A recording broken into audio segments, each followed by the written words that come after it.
আসসালামু আলাইকুম আরহামাতুল্লাহ। সুপ্রিয় দর্শক, যে আমলের ফজিলত জানলে মানুষ প্রয়োজনে প্রতিযোগিতা করত। অনেক ছোট ছোট আমল আছে যেসবের প্রতি মানুষ গুরুত্ব দিলে পরকালের আমলের পাল্লা ভারী হওয়া সহজ। আমলগুলো মানুষ চাইলেই সহজে করতে পারে, কিন্তু এর প্রতি গুরুত্ব না দেওয়ার কারণে অনেক বড় ফজিলত থেকে বঞ্চিত হয়। এর জন্য সবার একটু প্রচেষ্টা বা মানসিক ইচ্ছাই যথেষ্ট। এমন দুটি আমল হলো এশা ও ফরজের নামাজ জামাতে আদায় করা, অপরটি হলো প্রথম কাতারে নামাজ আদায় করা।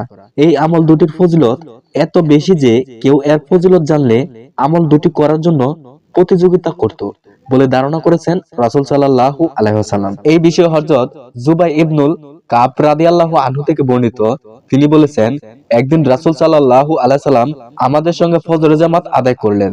তারপর বললেন, অমুক হাজির হয়েছেন কি?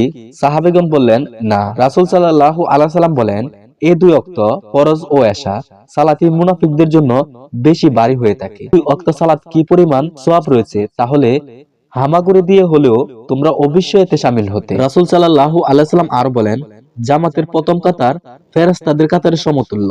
তোমরা যদি এর ফজিলত সম্পর্কে জানতে, তাহলে অবশ্যই তোমরা এর জন্য প্রতিযোগিতা করতে।